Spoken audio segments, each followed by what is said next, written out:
Tommy, it's good to see you. I'm very sad for what you've been through, but I'm thrilled that you've been emancipated. I feel like you've been freed in so many ways.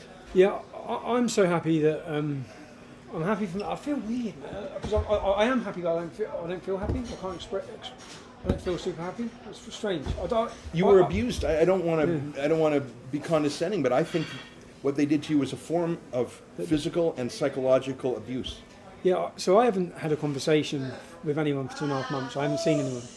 So other than 1 hour twice where I saw my wife and children. For 1 hour only? Yeah. And when I saw Murderers get more time than that. And when I saw them, it was it wore me out for that 1 hour. It was a big thing to. I don't know. By the end of it, it's not. I don't know. It's just. I heard that in prison you had constant threats. Is that true? So what's going on? I had threats every day. Yeah. You know this heat that we've had here. Yeah. I couldn't have my cell windows open because they would be spat through or shit put through them. Oh my God. And so I had my windows shut all the time, and then at the same time as that, I had just threats from everywhere. And then at the same time as that, I had the police visiting my mother and my wife to tell them that there's intelligence. There's going to be acid attacks on them. Now, I don't know if you know how bad it is for me. I don't believe they're intel. I think all of this and the timing for all of it is so I'm on solitary confinement, and this is happening outside, which I can't deal with. But when I do get a chance to ring home, I find out the police are at my house, and my wife's crying and they're scared. And is there really intel saying that? And everything they done. Do you know why they moved you to a more dangerous prison? They moved me from H&P Hull, which was a 7% Muslim population, to the most densely Muslim populated prison in the country. Did they give you a reason? No, they give no reason. But then I know why they did it, because what they then did is they used the excuse of my safety, which then when I got there, they put me straight on solitary confinement. They locked me straight away, which was 23.5 hours a day, locked in a room in a blue mat. And then for 30 minutes a day, they open the door and you walk into a cage, this size, small, and you walk around the cage on your own, and then they open the door and lock you back in. Like an animal. Yeah, and they only do it. And do you know that? You know, if every prisoner had that, if that was the sentence for prisoners, it was the fact that every other prisoner's cell door opens at 8 o'clock in the morning, and they're out of their cell working, having football, playing pool, and then they get locked up at 6 o'clock at night. And I think I haven't done anything. But because they've brought me to a Muslim-run prison, they use the excuse that this is why they have to do that. And how about the food? So Muslim prisoners were cooking your food, is that right? Yeah, I had them the first day. How was your dinner, Tommy? So I didn't see my... So most people in prison, you come out... Is that why you're so thin? Yeah, because you didn't want to eat the food? I haven't eaten. You were worried they were going to poison you? Or? So every prisoner comes out, you walk into a kitchen canteen and you see the person hand you dinner. Yeah. But it's prisoners, which are Muslims. Yeah. But I didn't even get to see, so I could see what they've done to all the food. My dinner was brought to me on a plate and handed to me at my door. And who knows what happened? And then I've got them telling me, "How was your dinner, Tommy?" Oh yeah, so they want to know. And it's easy to get anything smuggled, So essentially, but then the prison knew this, and I've got a copy of everything. I put in complaint after complaint saying, look, all you need to do, because I could only spend £12 a week. £12 a week bought me 5 tins of tuna. So basically what I've ate, there's a tin of tuna a day and fruit. That is a form of torture. Yeah, you know what? If they treat Guantanamo Bay prisoners better than you, Tommy. But I put in asking. So I put in complaints saying, look, I need extra money so I can buy food. And they wouldn't let you buy food. No, in fact, I think if people hear it's like, and do you know what I see? There was some on the TV, some human rights a human rights lawyer, talking about why I should be in jail. I saw that one. And I'm sitting in jail thinking, my human rights are absolutely being abused right now, and not one person. Where's Amnesty International? Where's Reporters Without Borders? Where's anyone? But again, it's like, I know I've just. Tell me, you just got home. You met your wife and your beautiful kids, and I don't want to keep you away from them at all.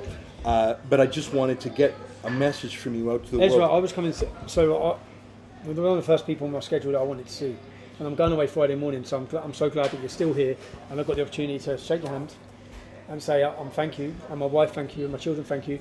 And well, it's our rebel viewers. They're the ones who helped. Yeah, I know. I'll get emotional. They love you because you did so much great work with us, and we love that you're we respect your work as an independent guy.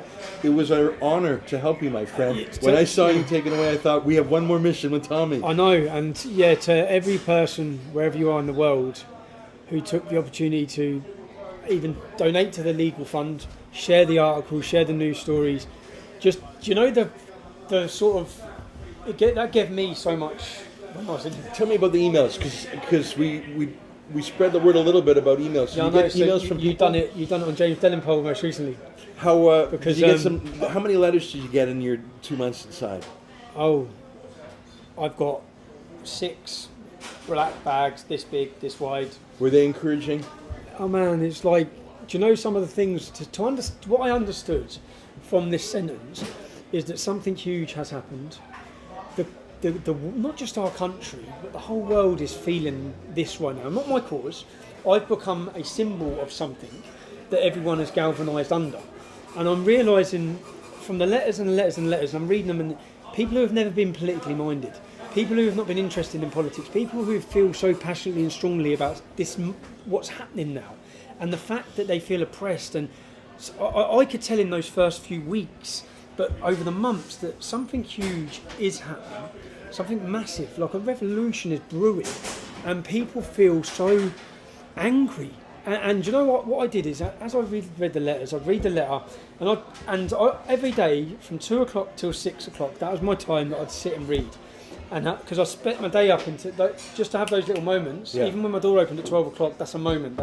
So from that, and I'd separate the letters into news stories and into things. And do you know, like, understanding that these people have taken the time. I know so many people's life stories, that they're telling me their stories of their life. People are writing me, different people from different countries writing to me every day. I had an 8-year-old woman. She's one of the first people that when I get back off holiday, I'm going to go and visit. I want to spend a week. I'm getting emotional. Yeah, because it's been good. Tommy, you have a lot of fans out there, more I think than you ever have before. You also have people who are gunning for you. I'm furious to hear about what it was like in prison. I'm furious. We'll do whatever we can, and just take a week with your family and don't even think about things. You know, they just couldn't let it. So part of what I believe they're doing, and what this has been about, which is similar to what happened in 2012, this is used to mentally break me, I believe, and they still couldn't just accept, okay, everything we've done was wrong, and let me go. What they've done is they're going to do it again. Yeah. They're going to take me back to court again, and they're going to try and do all of this again. Well, and so there's like a dark cloud always hanging over, and it's like. Take a week, take time with your family. When you come back, we can talk more privately about what we can do to help. We want to help. We don't want to manage you. You're unmanageable. I was laughing. I'm joking. God bless you. I said, imagine when I was working, and I said, I'm going to Leeds Crown Court. And for the right reason, you'd have been saying, no, you're not. Because you would have been wanting me to end up in prison. But all the time I said, look, yeah. Tommy, I've said you're the last lion. Yeah. And I mean it. And you've inspired me personally. You've inspired thousands, millions of people. And I just want to say one thing, because I promised people I would. Yeah, you can. And I just want to say, because they're gunning for you so hard, we all want you to be 10% more careful.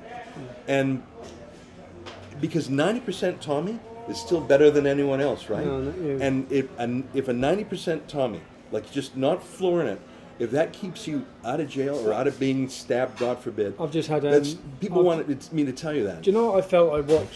I sort of lived and watched. I had a lot of time to reflect, and I sort of lived and watched and saw probably. I'm going to get emotional again. So. Yeah. You have a lot of people who love you. People you'll never even know. I spent the time to watch to see the effect it's had on my family again. That's the unforgivable thing. I'm glad you're free. Someone. Connect with your family, my friend. Thanks, man. Thanks. All right. And thank you every single one of you. Thank you, Rebel Media. Cheers, man. Cheers.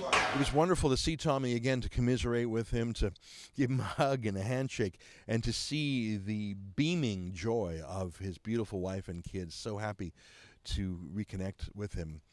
But they surely saw, as I did, that Tommy has lost 42 pounds, he told me. He was not a big man going into prison. 42 pounds, he's gone. His eyes are sunken. He looks like a POW forced to build the Burma Railway or something. It looks like he was rescued from torture. Because he was. You heard him. The physical torture, the psychological torture. Tommy knows that he was messed up by the authorities in prison. I don't even think he knows how badly. I think his health has been permanently affected, and that was on purpose. The Court of Appeal smashed the outrageous decision by the Leeds County Court in May, holding him in contempt of court. So from a legal point of view, Tommy was vindicated. But what about how he was treated within the prison system? That was not addressed by the Court of Appeal today. And that is deeply troubling. That is deeply troubling, and just as much as the outrages in the court. I know that if Tommy were a Muslim prisoner in Guantanamo Bay, or a Brit or an American in North Korea or Iran or a place like that, we would have a word for how Tommy was treated. And that word is torture. For the Rebel.media, I'm Ezra Levant.